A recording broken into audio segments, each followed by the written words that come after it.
Have you ever wondered who invented the snooze button? Or how the ice cube tray came to be? Well, in this episode, we'll tell you some fascinating stories behind 14 everyday inventions, from the mop and the vacuum cleaner to the t-shirt and toilet paper. Some are clever, some are curious, and all have shaped the way we live. Welcome to Aprender Inglés with Reza and Craig.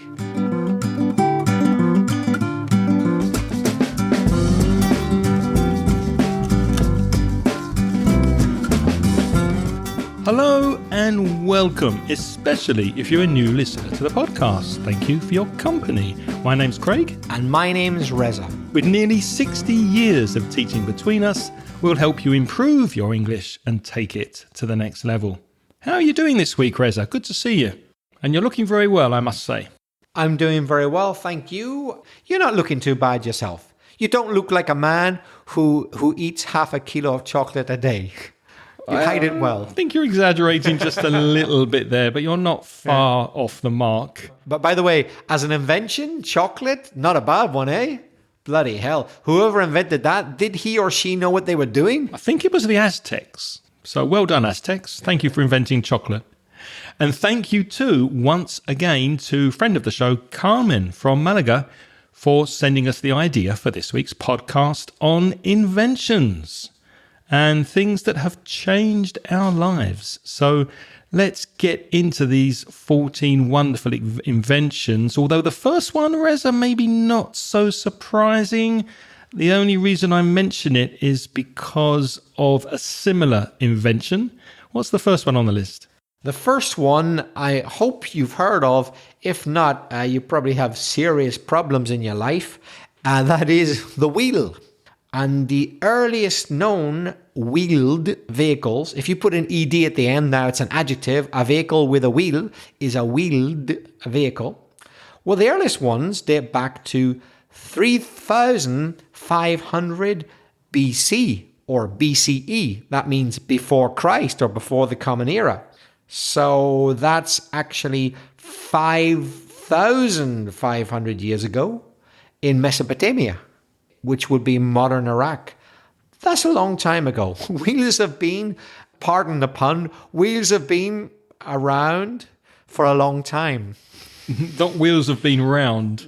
No, you could say round as well. Yeah.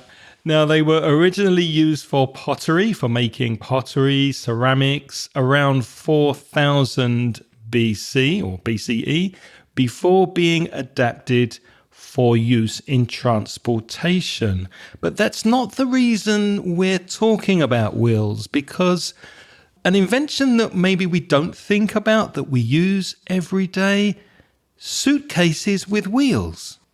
Now, how many years did we have to wait for suitcases to have wheels? If wheels were invented so long ago, 3,500 years before the Common Era, it took us until 1970. 1970, that's 55 years ago. We're recording this in 2025. And wheels on suitcases, thank you. Bernard Sadow, who was an American luggage executive. So he worked with luggage and suitcases. And these rolling suitcases became really popular in the 1980s, especially with the introduction of telescoping handles, those handles that kind of folded into the suitcase itself so that it made it easier to store in cupboards, for example, or aeroplanes. So what do you think, Rez? It took us so long to think of putting wheels on a suitcase? That really surprises me. 1970, that's much, much later than I would have thought. That's incredible. Yeah. So thank you to Mesopotamia, thank you to Iraq, and thank you to Mr. Sadow. And of course, we can't forget the wheelchair. When did that appear on the scene? Well, actually, perhaps much earlier than some people would think. So the suitcase with wheels is much later than I would have thought, 1970. But the wheelchair for helping people with problems walking, with disabilities, was invented way back in 1655. And it was first designed for King Philip, or Felipe, if you prefer, King Philip II of Spain. And the reason is he had gout, Gout. Gout is a disease which can be very painful, where you get crystals or crystallization in parts of your body which make it difficult to walk. And so sometimes he suffered from gout, and for that reason they designed a chair for him with wheels way back in 1655. Gout, of course, very common in royalty, because a lot of meat, if you eat a lot of meat, if you drink a lot of red wine, very rich food, as kings tend to do, then that is a recipe for getting gout. And unusual for a king to invent something, I would say. Yes. I know someone who's a king in his own way, who has gout. He's the king of podcasting. I don't have gout. I have high uric acid. Oh, yeah, not the same at all. Not the same as gout, but high uric acid can lead to gout. So I don't have it yet. I'm not in a wheelchair yet. You want to cut out that rich food, the wine, and your kingly lifestyle, Craig.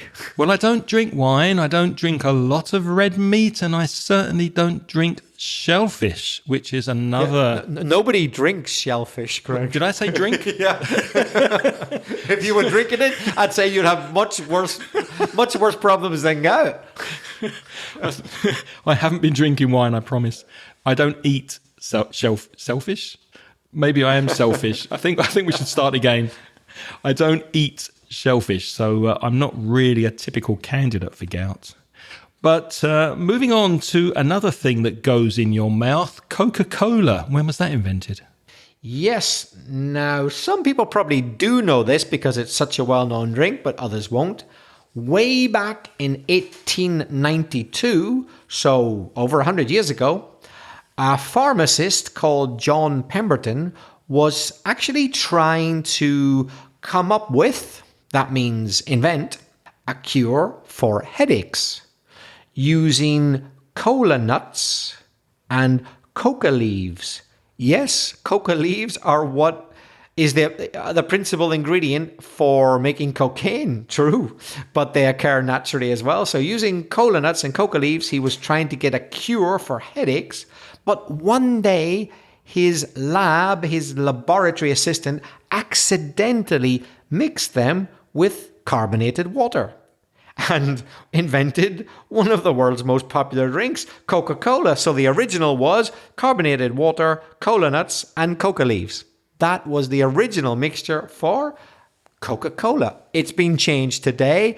It would not be legal if it were made with coca leaves in most countries today, but the original did have that strong drug in it. What do you think about that, Craig? Yeah, and it's a very closely guarded secret, isn't it? The recipe of Coca-Cola. And I think people who work for Coca-Cola, they have to sign a waiver, which is a special kind of contract, legally promising or legally binding, we could say. You cannot speak about the secret ingredients of Coca-Cola. And I had a Pepsi the other day. Not so nice. I don't really like Pepsi. Too sweet, too sugary for me. Well, I think I'm in a world minority here of people who've tried Coca-Cola or Pepsi and don't actually like it. I guess we just blown a potential sponsorship deal there, but I don't like Coca-Cola or Pepsi. And I consider myself almost to be a bit odd. So many people say to me, oh, so you get a Coca-Cola, like, don't like it. They go, what? You don't like Coca-Cola? Or is it you don't feel like one right now? It's like, no, I don't like the taste of it. Do you know many people who don't like Coca-Cola? I've met a few. So, but not many. But not many. But yeah, now that you mention it, I've noticed that I don't think I've ever seen you drink Coca-Cola, not even mixed with a spirit. So you're not a big fan of rum and Coke or Bacardi and Coke or any of those mixers. So, yeah. Rum, make a mojito. Forget about the Coca-Cola. Mojito's a much better way to drink rum. I agree with that. Although very good for hangovers, Coca-Cola, it settles your stomach, which means if you have an upset stomach, if you're not feeling well in your stomach, drinking Coca-Cola is supposed to be good for you. And another thing which is good for hangovers is the snooze button. What's the snooze button, Reza? Well, a snooze or to snooze, it can be a noun or a verb. Also, a nap or to nap is the same as a siesta, a short sleep. So the snooze button was that button invented that you press on an alarm clock, which allows you to sleep a little bit more, to have a little snooze. So you've already been sleeping all night, let's say, but you don't want to get up quite yet, but you've heard the alarm. So you hit the snooze button and you can have a little 5 or 6 or 7, depending on the particular device, 5, 6, 7, 8 minute snooze in addition to what you've already slept. Way back in 1956, it was invented. But you know, some studies show that repeatedly hitting snooze can actually make you feel groggier. To feel groggy, to feel like you're not quite ready to be active. Apparently, if you hit it a lot, you'll feel worse. It would be better if you just got up instantly rather than to repeatedly hit that snooze button, which is not good news for me. I'm quite a fan of the snooze button. What about you? I was going to ask you if you hit the snooze button. I tend not to unless I'm really, really tired. So I don't tend to hit the snooze button. No. Well, what I've done is, in recent years, because I don't want to hit it, but I can't resist, I've put my alarm clock away from out of reach so that I can't reach it without getting out of bed. And that works. That means I have to get out of bed to go over to the alarm clock. So I think, well, I've got up now. I might as well just stay up. But that's the only way I could get rid of my addiction to the snooze button. It works. I've seen an alarm clock on the internet, which I think is a lovely idea and a fantastic invention. Going back to wheels again, it's an alarm clock with wheels that literally jumps off of the shelf and rolls around the bedroom as the alarm is going off. When the alarm goes off, that means it starts ringing to go off. The alarm goes off. And you have to run around and chase the alarm clock to stop it ringing, to turn it off. I think that's a fantastic idea. I mean, why would you go back to bed if you've been running around the bedroom looking for this alarm clock to turn it off? Our next invention is the good old vacuum cleaner to clean your house. The vacuum, that was invented back in 1901 by Hubert Cecil Booth. If you want to see this information, it's all in the show notes for you. Go to inglespodcast.com/598 and you'll see this list of inventions. So Mr. Booth, he invented the first powered vacuum cleaner in England. So wave the flag for England. It was so large, so big, the first one, that it had to be parked outside the building.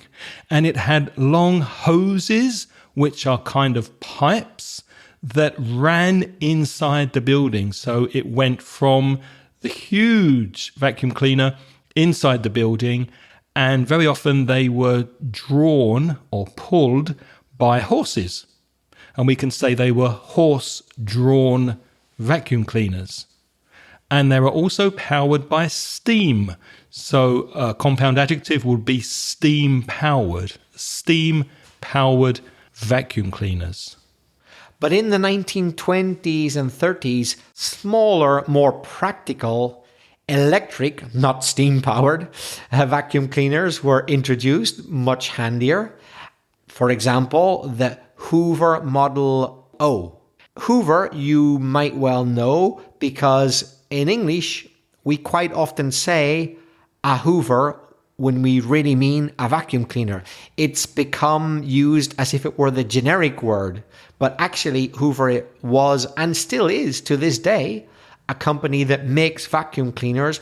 And because they're so popular, particularly in the United States, where this Hoover Model Zero was manufactured from 1908 to 1919, that it became known as the normal word for what really should be called the vacuum cleaner, because it was such a good invention and it was so practical and so affordable. That means people could pay for it, that many, many, many Americans bought it, and they started to use the word Hoover as if it was the original word for a vacuum cleaner.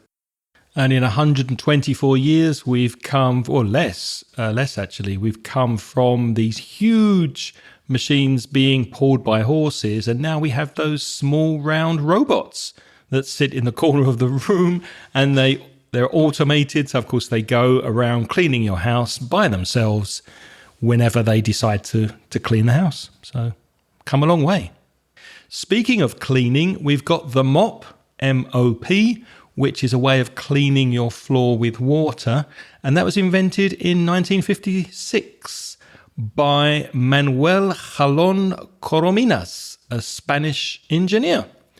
And the reason he invented it was to save people from having to kneel while cleaning floors. That verb to kneel is to get down on your knees and scrub or clean the floor. Very bad if you have a bad back. But of course, with a mop, you don't need to bend down. So thank you very much, Manuel, for inventing the mop.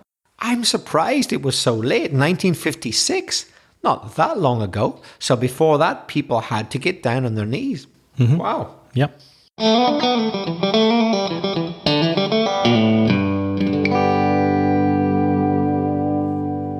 Let's take a quick break here, because I know you listen to this podcast to take your English to the next level. But what about your speaking? Is your fluency improving? Are you happy with your speaking skills? My conversation course focuses on making you a more confident and more fluent English speaker. You'll join me and a small group of motivated students, and we'll meet on Zoom and have topical discussions, role plays, debates and presentations that will expand your vocabulary and help you express yourself effectively in English. So be proactive and take the first step towards becoming a confident and fluent English speaker. Send me an email today to craig@inglespodcast.com and I'll send you details of the next online conversation course. Thanks for listening. Now let's get back to the podcast.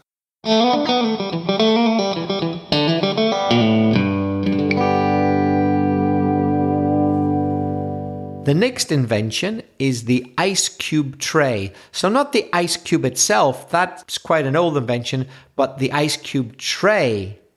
That was invented in 1933 by Lloyd Groff Copeman, and he was inspired by trying to freeze water in layers, different levels of water, without spilling it. Before trays, people had to use metal cups, or maybe they carved ice from frozen lakes and they made the ice cubes out of that. So this guy invented the tray to be able to store it in different layers and it didn't spill all over the place. Very handy invention, the ice cube tray. Yes, amazing if you think about it. Such a simple idea, and we take it for granted, which means we don't really think about it. But it's very convenient to have those small cubes in your freezer. And speaking of ice, the ice cream cone was invented in 1904, and it was made popular at the St. Louis World's Fair in the United States, when a vendor or a seller, he ran out of bowls. He had no bowls left to serve the ice cream in, and he had waffles, which are sweet kind of thin breads, and he rolled one of these waffles to make a cone shape, so it was open at one end and closed at the other end, and he put the ice cream inside. Of course, that led to the ice cream cone being manufactured in bulk, many of them, And I think it's a fantastic delivery system for the ice cream. Yeah. Are you a cone man, Reza, or a tub man? A tub is a small plastic or cardboard holder for the ice cream. What would you prefer? Sometimes I feel like a cone, yeah, but I must admit I'm more of a tub man because I like to avoid eating so many things which are basically made of flour and sugar. So there's already plenty in the ice cream. So from time to time I have a cone, but I must admit I'm more of a tub man myself. But it is a great invention, that's for sure. I'm a cone man because I remember my dad had a lovely way of eating ice cream cones. He would bite the bottom of the cone because the bottom of the cone is closed. He'd bite it and then he'd suck the ice cream when it was melting slightly. He'd suck it to the end of the cone so that when he bit the cone, he always got some ice cream with it. Ooh, that's good. That's a good idea. It's a good idea, but it's very, very messy. So the image I have of my dad is with all this ice cream dripping on his shirt and his head underneath this cone, sucking this ice cream through the cone. It was a complete mess, but he really enjoyed it. Well, our next invention is pretty old, but not as old as the ice cream cone. It dates back to 1983, and it's the selfie stick. The stick you use for taking a selfie, taking a photograph of yourself.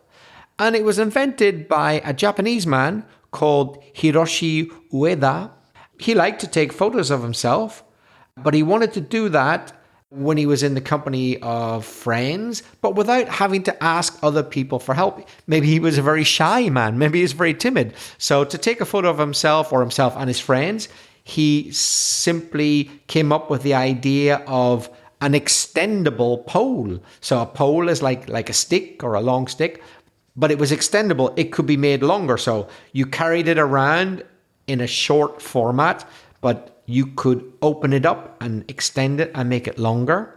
And later, of course, quite a few years later, when the smartphone became popular, we got the smartphone selfie stick. But the selfie stick existed before the smartphone back in 1983. But of course, because smartphones have cameras on them, that's what really caused the boom, the really big increase in the use of selfie sticks decades later. But it goes back to 1983. Have you got a selfie stick? Do you own one? No, I don't. Do you? Yes. Actually, it's a gimbal. So it's a selfie stick that moves with the mobile phone. I love it. Yeah, it's very convenient. Another invention that is worth mentioning for sure is the sock. The lovely sock that we wear on our feet. You might be surprised to learn that it was invented in the 8th century, BCE, before Christ, or before the Common Era.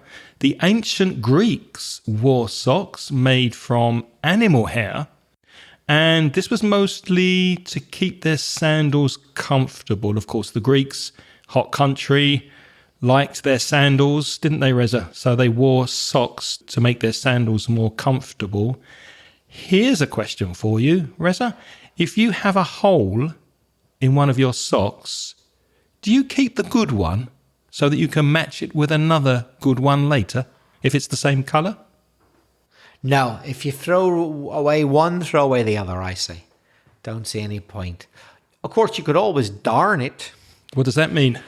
Darn that hole. Darn it. Darn that hole in my sock. This is bad luck. Darn it. Darn it. It's bad luck.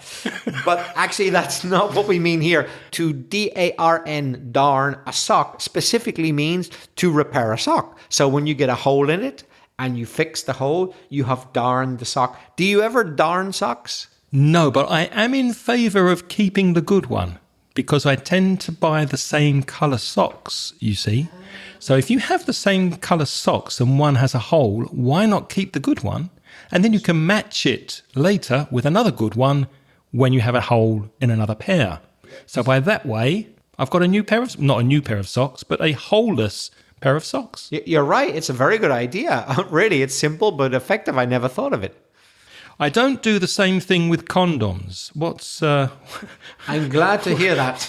What do we know about condoms, Reza? Well, I think most people over a certain age, hopefully, know what condoms are. In this show, we aim to explain a lot of things, but we can't explain the birds and the bees, the facts of life to you. If you don't know that, you better ask your mum and dad to explain that to you. The birds and the bees meaning sex and what happens. Birds and bees is a nice way of saying reproduction and how life itself is born. But it was about in 3000 BC again, so that's 3000 years before the Common Era, that the Egyptians first started to use their form of condoms. Actually, they were constructed not from rubber or latex, which hadn't been invented then, but from animal intestines, or even worse, perhaps, fish membrane. Well, one second. Stop. Let me stop you there. How do you make a condom out of a part of a fish? I do not know how they did it, but I wouldn't like to find out. I certainly wouldn't like to wear one myself. Because the membrane is like the bony, gelatine, flexible, bony part of the fish, isn't it? The membrane? I shudder to think. That means I don't even want to imagine how they did it, but they did. I get the animal intestine. I understand that. Oh, that. yeah. I mean, that's like a tube, isn't it? Yeah. Although I'm still not too keen on...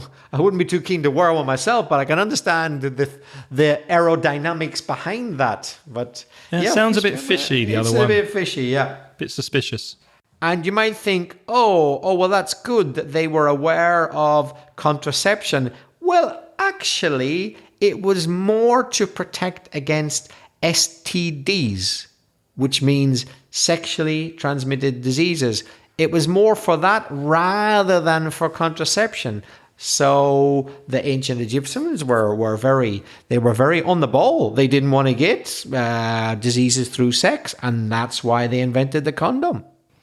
And then by the 1840s, so we're getting closer to now, they were made of vulcanized rubber, which is a special treatment to make rubber.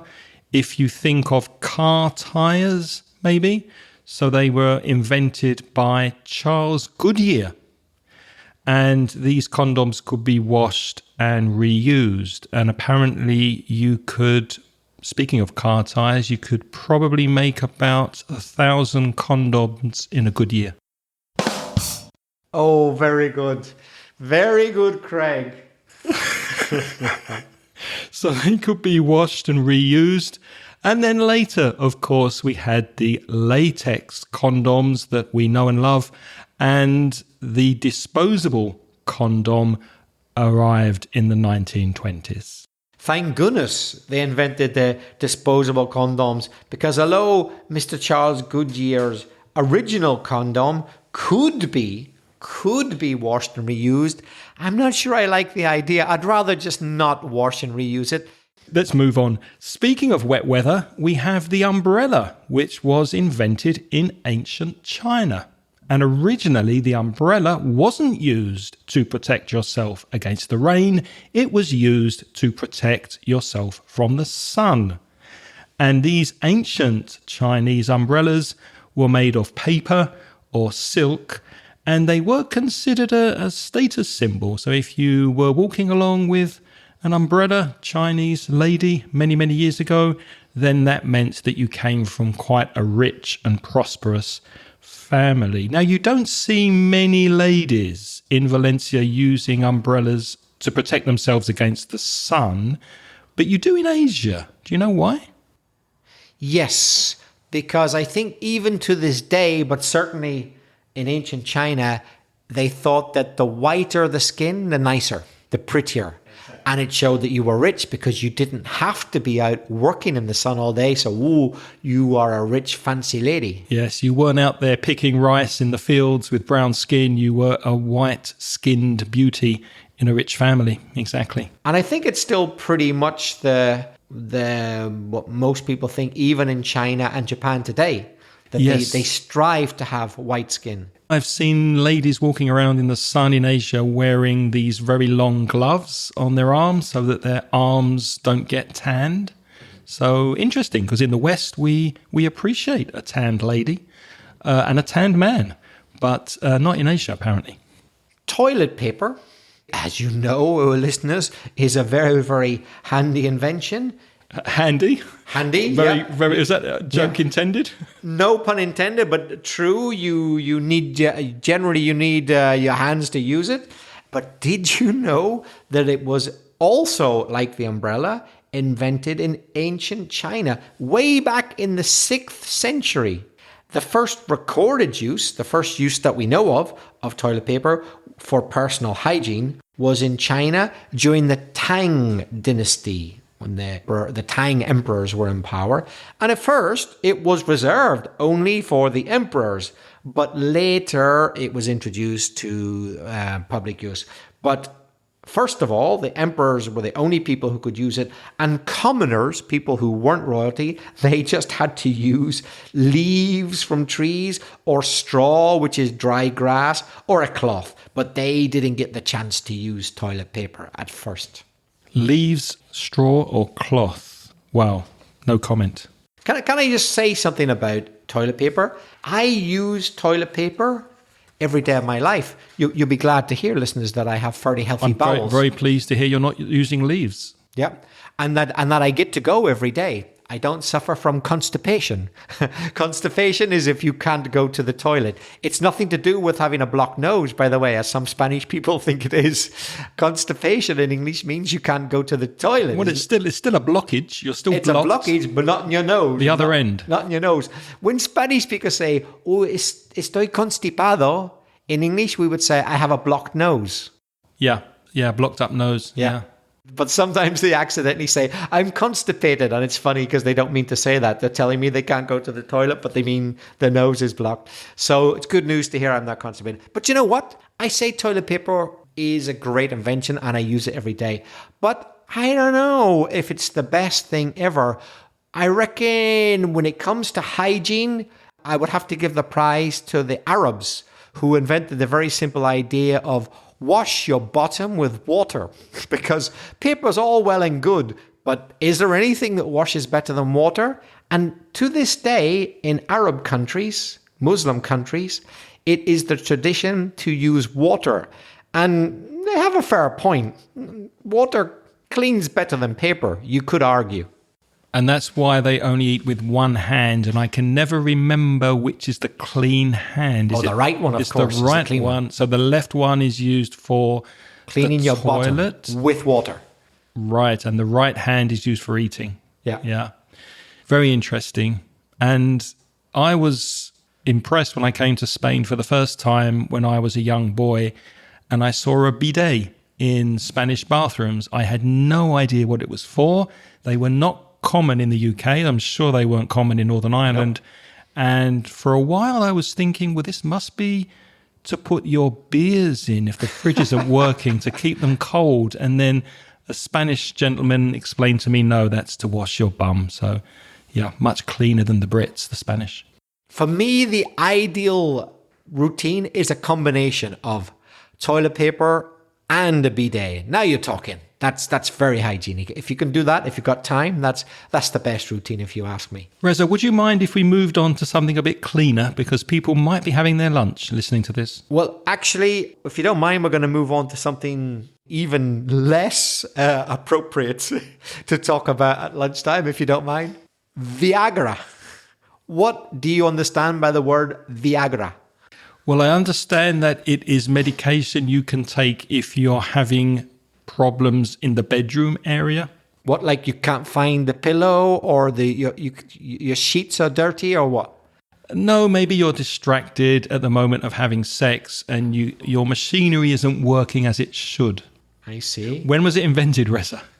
Viagra, that famous pill, which is probably the same name in most languages, certainly most European languages, was invented by British scientists, God bless the United Kingdom, back in 1989, but they were actually working on something else. They weren't hoping to help gentlemen who had problems in the bedroom. They were in fact working on a treatment for patients, male and female, with angina. I better pronounce that word very clearly because I don't want to cause any confusion. It was to do with angina. which is a condition which affects the flow of blood to the heart. So they were trying to improve the flow of blood to the heart. Let me stress that again, to the heart. So angina, but they were unsuccessful. But in their attempts, they accidentally invented the wonder drug that would have an entirely different use and improve the flow of blood to a different part of the body, not the heart. But how did they know that the effects that the medication was having? They weren't testing for it. Well, they weren't testing for it, but they noticed that during their experiments, many of the male participants were getting very excited, not about the angina treatment, but for an entirely different reason. And they looked into this and discovered that the flow of blood was going elsewhere, not to the heart. Well, that's a hard act to follow, so I think we'll leave it there. Now, it's your turn to practice your English. Can you think of any other wonderful inventions that have made our life better?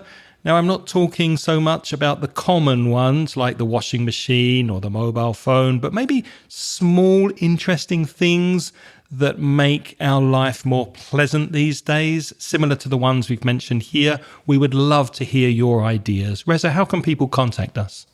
I think the best way is if you send us a voice message. You can do that via SpeakPipe. There's a link in the show notes. It's speakpipe.com/Ingles podcast. Though don't forget that the limit for a voice message is 90 seconds. And if you prefer written communication, you can send emails to me. I'm Craig, Craig, at inglespodcast.com, or send your emails to Reza at belfastreza, Reza, at gmail.com. And if you're a Spanish speaker and you want to improve your English with free and paid resources, why not visit the Mansion Ingles website? You'll find that at mansioningles.com. And for paid products, you can browse the online store at store.mansioningles.net. As always, we'd like to say thanks to all our Patreon supporters and people who join our Patreon program as a sponsor, as a supporter. They give us a small amount of money as a way of saying thank you to them. They get instant access to audio transcriptions of the podcast, and as another added bonus, the chance to arrange a live Zoom chat with Craig so that they can practice their speaking a bit more. If you're interested, have a look at the link in the show notes. It's patreon.com/Ingles podcast. We don't have time, unfortunately, to mention everybody who is supporting the podcast on Patreon. The list is just too long, but we would like to say hello and thank you to our recent Patreon supporters who have joined us this month. And they are Geraldo, Paco Morillas, Esther, Alicia Criado, and Lola. Thank you to you and to everybody who's supporting the podcast. If you've enjoyed this podcast, please tell your friends. The more, the merrier. The more the merrier indeed. And until next week, and we're not sure what we'll be talking about, but we promise there will be an episode next Sunday. So until next time, thank you for listening this week. It's goodbye from me. And it's goodbye from me. The music in this podcast is by Pitts, and the track is called See You Later.